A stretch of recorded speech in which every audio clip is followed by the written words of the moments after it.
Welcome to another deep dive where we really dig into the fascinating stuff, That's right. We try to extract the most interesting, nuggets, really, from all of our sources for you. Yeah. And today we're taking a look at pets. All those amazing animals that people bring into their lives. Exactly. And we've got a ton of material here. Everything from like the sheer variety of animals people keep as pets, the surprising roles they play in our lives, and of course, what it takes to really care for them.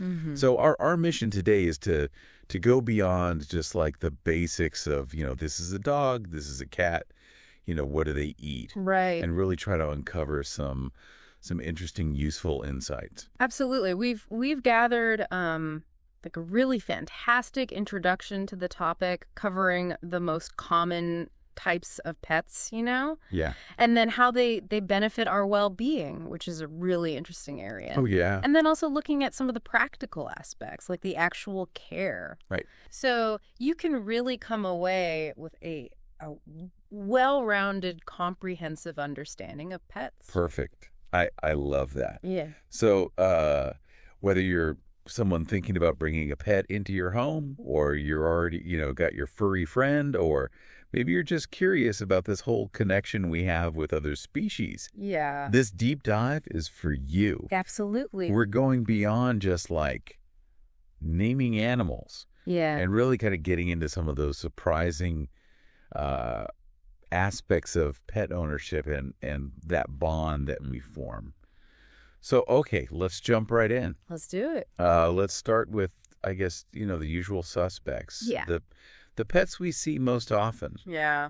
And I think dogs are usually the first to come to mind. Absolutely. They're a classic. And I think what's so interesting about dogs is the huge variety of breeds. Oh, for sure. And it's not just about looks. Each breed has been developed for a specific purpose. Right. And that can really impact their temperament, their needs in a home environment. Like, for example, you have the Border Collie, right? Yeah. Bred for herding, needs a ton of physical and mental activity. Yeah. Even as a family pet. Yeah. And then on the other side, you have like the Basset Hound, bred for tracking. Right. Has that incredible sense of smell. Might lead them on all sorts of interesting adventures in your backyard.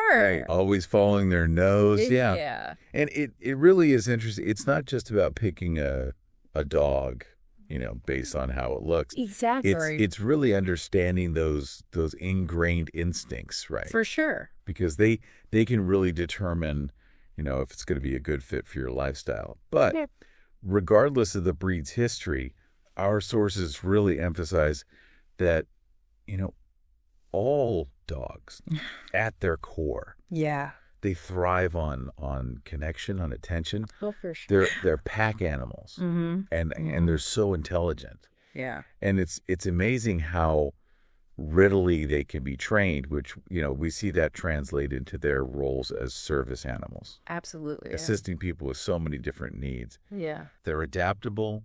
They're willing to learn. It's pretty remarkable. It is. And if you connect that with their protective instincts as well, which many breeds have quite strong, that loyalty they show can bring a real sense of security and comfort, to their owners. It's really a multifaceted relationship. Absolutely. So from the canine world, let's move over to our feline friends. Yeah. Cats.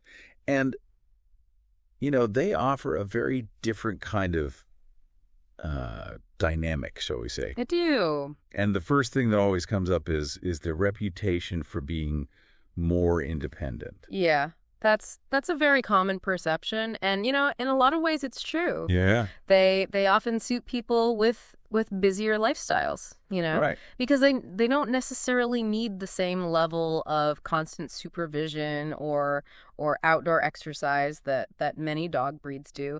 But I think it's important to remember that independence doesn't mean they don't form attachments. Right. They are very capable of bonding. Exactly. Our sources highlight that cats are absolutely capable of forming these really strong bonds, Mm-hmm. affectionate bonds with their humans. Mm-hmm. That soft kneading, that purring on your chest. Yeah.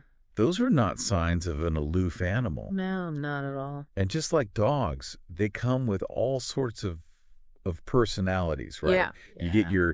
your adventurous, playful cat that's always exploring. Yeah. And then you have the more reserved, almost zen-like feline Right, right. who prefers a quiet nap and a sunbeam. Exactly. And I think we have to acknowledge, their meticulous grooming habits Oh, yeah. are a real plus for a lot of people. Right. Makes things a little easier. It does. But while they're very good at taking care of their own coats, I think it's important to note that regular brushing from their owners is still important Yeah. to help manage shedding Right. and keep their coats nice and healthy. But I think beyond the physical care, it's also important to think about mental enrichment.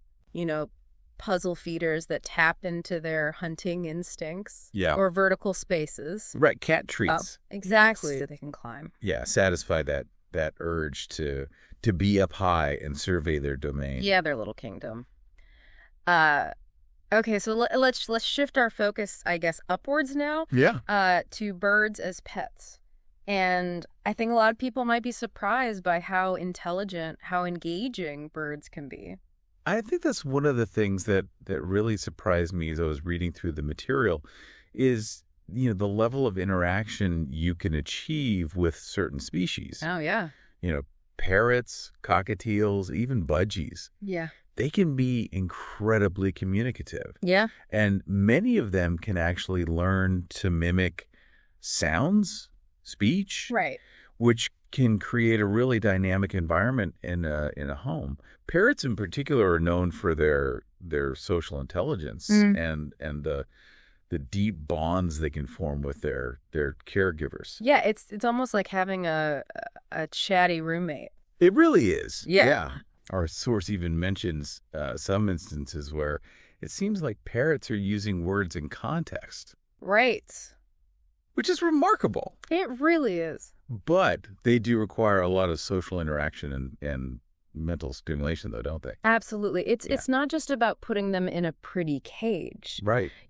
Birds, they're highly social creatures. You need to give them a significant amount of attention. Talk to them, provide toys that challenge them, Right. things they can chew, climb, manipulate, and then a cage that offers plenty of space, to move around, and ideally some supervised out of cage time as well, Right. so they can fly, explore a bit. Those are all crucial for their physical and mental well-being. Absolutely. So for folks who might have limited space or maybe prefer a pet that's a bit quieter, Yeah. small mammals often come to mind. So things like hamsters, guinea pigs, rabbits. Right.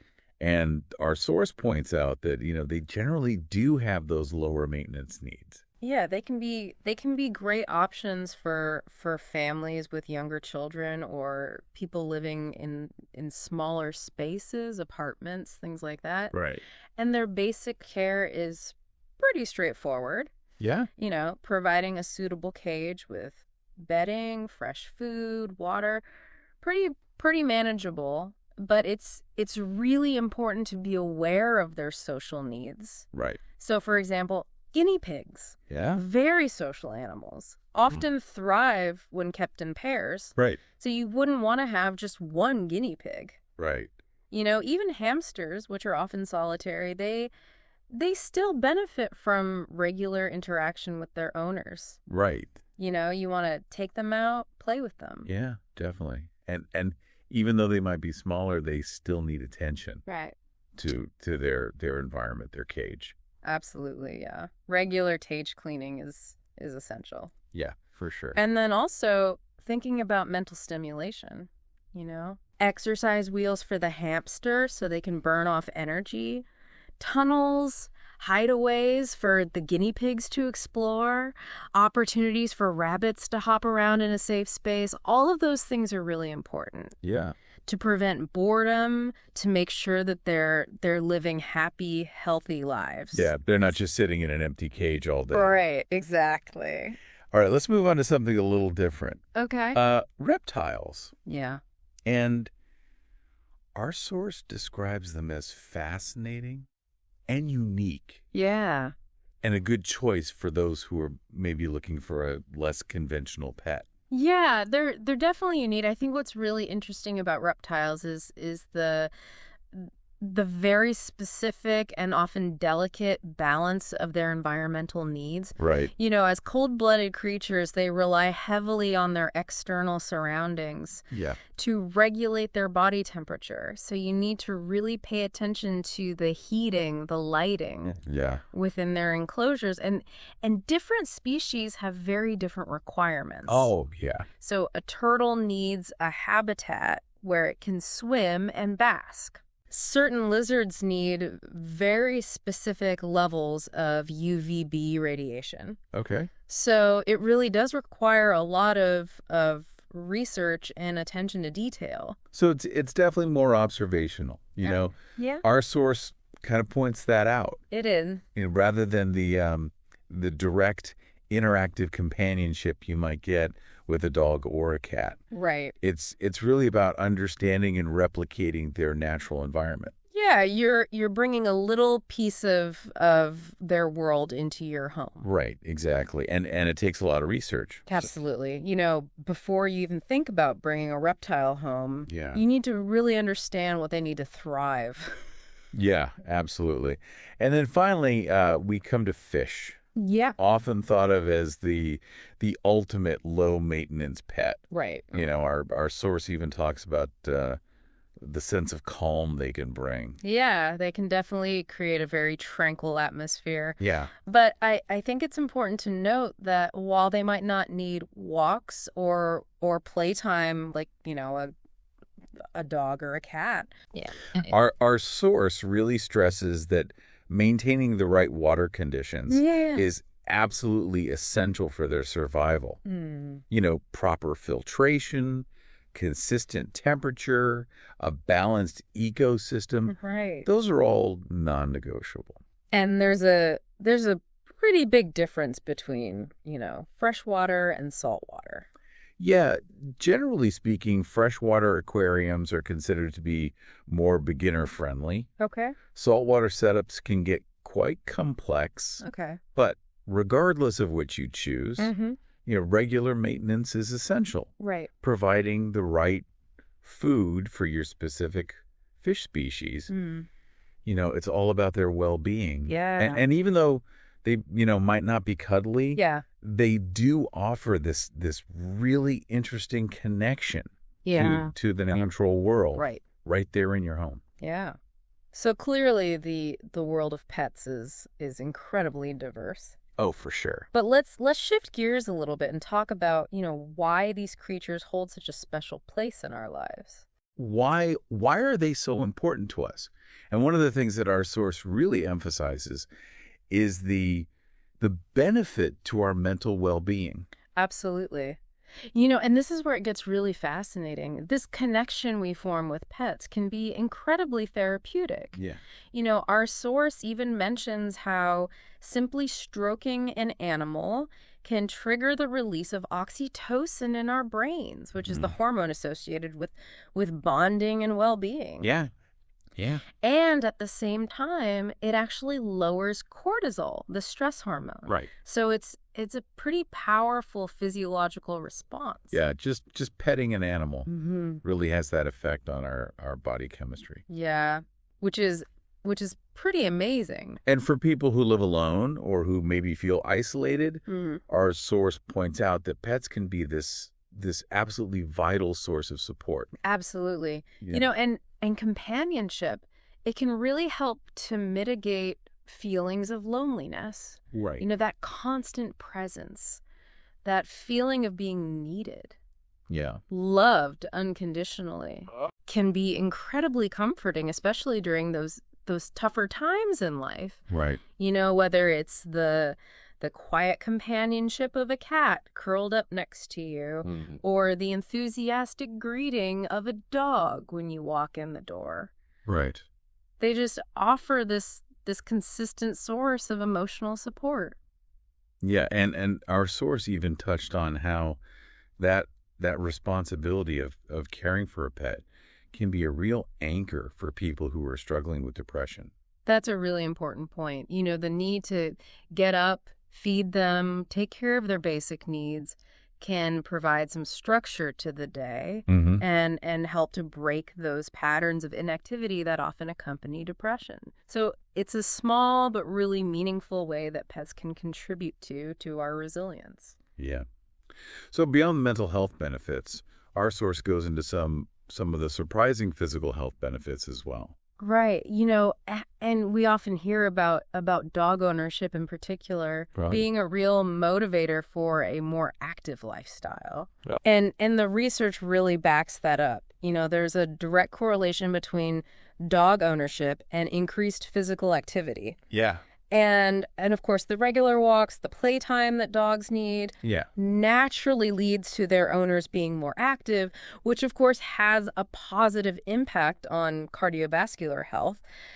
But it's not limited to dogs, is it? No, definitely not. Even interacting with other types of pets, you know, a lively game of fetch with your cat using a laser pointer, Right, right. or even just moving around to care for a caged animal. Mm-hmm. Our source points out that can improve our coordination and agility. It does. It gets us moving. Right. Yeah. And then those everyday tasks, cleaning enclosures or carrying bags of pet food, Right, right. all contribute to more physical activity. You do. It all adds up. And some studies even suggest that the physical act of petting an animal can have a positive impact on blood pressure.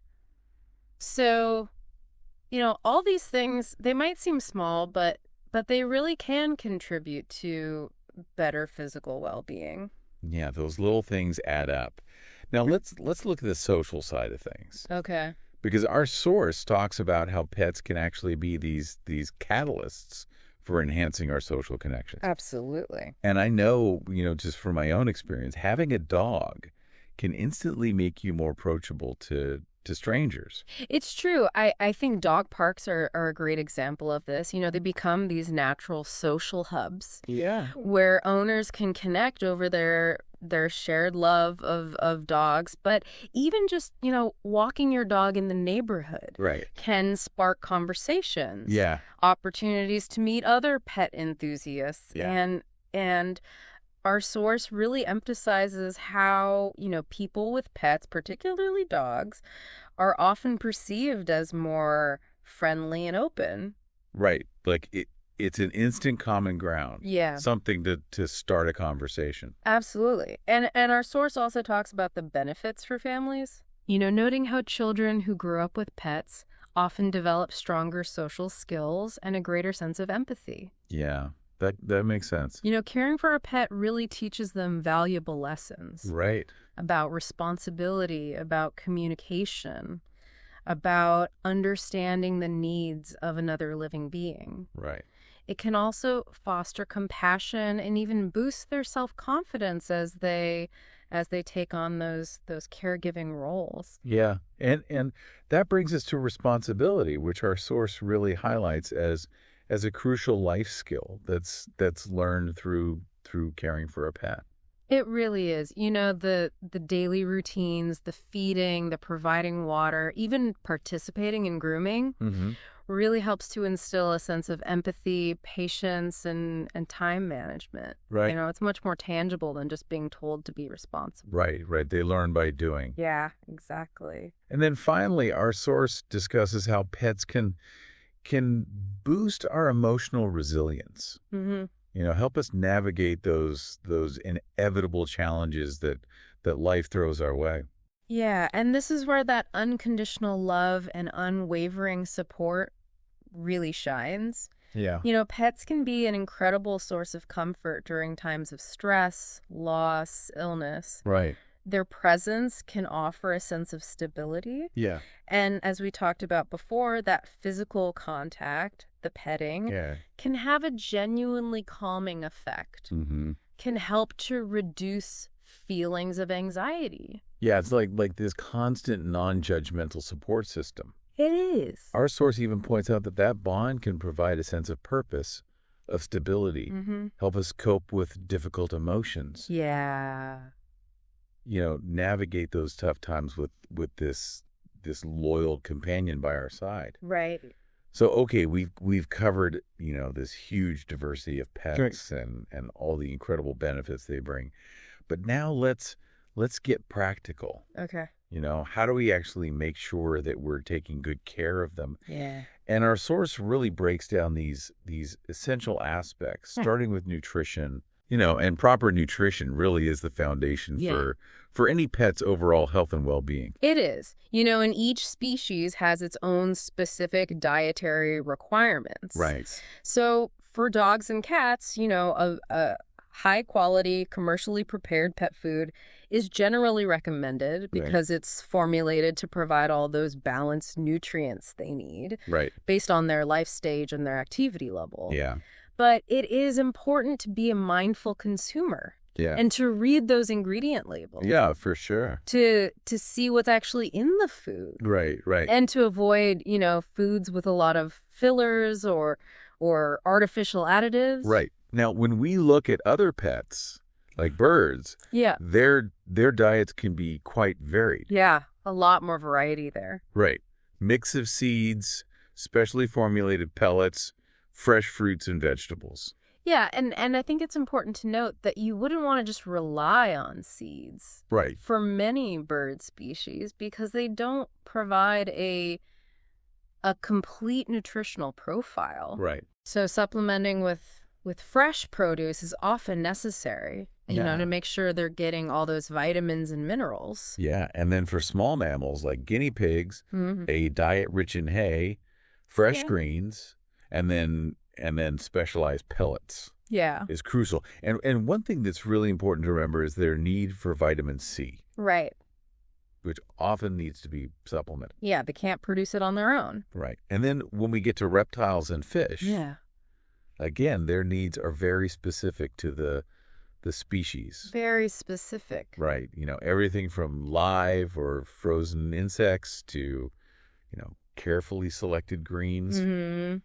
and then, specialized pellets or flakes for the fish. Yeah, and our source is really clear on this point, Mhm. Avoid feeding pets human food. Right. Because there's just so much potential for toxicity. Yeah, I think people forget that. Yeah, a lot of things that are perfectly safe for us can be really harmful. Right. Even fatal to our pets. Chocolate, grapes, onions, those are all big no-nos for dogs. Right. And avocado, for example, for many bird species. Okay. So it's always best to stick to foods that are specifically formulated for your pet. Yeah, that's a good takeaway for sure. So moving on to grooming, Okay. our source explains why regular grooming is so important. Yeah, and it keeps them clean and comfortable and healthy as well. And grooming needs can vary so much. Oh, yeah. Depending on the type of pet, even the breed. Mm. But regular brushing is generally beneficial, Yeah. to remove loose fur, prevent mats, Right. distribute those natural skin oils. And it's especially important for long-haired dogs and cats. Right. To prevent those painful mats from forming. Yeah. But even short-haired animals benefit. Yeah. It's a chance to check for fleas and ticks, any skin abnormalities. Right. You're really getting to know your pet. You are, yeah. And it's not just about their fur, right? No, absolutely not. Our source mentions that, small mammals might need their nails trimmed regularly. Yeah. I wouldn't have thought of that. And reptiles have their own specific needs. Okay. Like making sure they can shed properly by maintaining the right humidity in their enclosure. Yeah. And then, of course, maintaining a clean living environment. Yeah. Right. Regularly cleaning those litter boxes, those cages, the fish tanks. That's a huge part of keeping them healthy. Right. Prevents the buildup of harmful bacteria. Yeah. So a clean habitat is really essential. Yeah, absolutely. Mm. So next up, our source talks about exercise and mental stimulation, Okay. Yeah. which is crucial for keeping them, happy and well-adjusted. Absolutely. And, it's more than just burning off energy. Uh-huh. Both physical activity and mental engagement are really important for their well-being. Right. So for dogs, daily walks are crucial. Yeah. But also interactive playtime, challenging them mentally. Yeah. For cats, providing a variety of toys that mimic hunting behaviors. Yep. Yeah. Give them opportunities to climb and explore, and even birds and small mammals Yeah. need ways to exercise and engage their minds. Right. Toys, puzzles, and even safe opportunities to explore outside of their cages. Yeah. And even reptiles and fish benefit from environments that mimic their natural habitats. Yeah, that makes sense. Allowing them to engage in those natural behaviors, Right. Yeah. swimming for fish, burrowing for reptiles, that sort of thing. Yeah, you don't want them to be bored. No, exactly. That's when you start to see those problem behaviors. Right. So providing that kind of enrichment, it really is key. Yeah. To preventing boredom, reducing stress, and just promoting overall happiness and a better quality of life. Absolutely. And then something that I think, we all know, but it's always good to emphasize, is regular vet visits. Oh, for sure. Absolutely essential. And our source really, really hammers this home. Yeah, those routine checkups are so important. It's all about preventative care. Yeah. It allows the vet to detect potential health issues early on. Right. Right. Vaccinations, regular parasite prevention. Yeah. Those are all critical to protecting your pet's health. And our source is really clear on this point. Mm-hmm. Be vigilant. Yeah. Pay attention to any changes. Right. In your pet's behavior, their appetite, their appearance. Yeah. Yeah. And if you see anything that concerns you, Yeah. don't hesitate. Right. Consult with your veterinarian. Right. Early intervention can make a huge Well, difference. absolutely. It's always better to err on the side of caution. Yeah, for sure. And then finally, our source talks about the importance of creating that safe and comfortable home environment. Right. You're really making our homes a place where our pets can thrive. Mm-hmm. Absolutely. And that involves a few things. Pet-proofing your home Yeah. to remove any potential hazards. Right. Toxic plants, electrical cords, Mm-hmm. small objects that they could ingest. Yeah. Yeah. It also means providing comfortable and secure resting spaces for them, Yeah. places where they can feel safe. Yeah. And as we've discussed, different types of pets have those specific environmental needs. Right. So temperature, humidity for reptiles, Mm-hmm. stable, clean water for fish. Right. All of those things are crucial. Yeah. It's really about creating that holistic environment, right? Yeah. Where they can not only survive, Mm-hmm. but actually thrive. Exactly. So as we wrap up this deep dive into the world of pets, Yeah. I think it's clear that, these animals, they offer so much more than just companionship. They do. There are tangible benefits to our mental health, our physical health, our social well-being. Mm. And while there's such a huge variety of pets out there, Mm-hmm. Yeah. I think the key takeaway is that responsible pet ownership really boils down to a few things.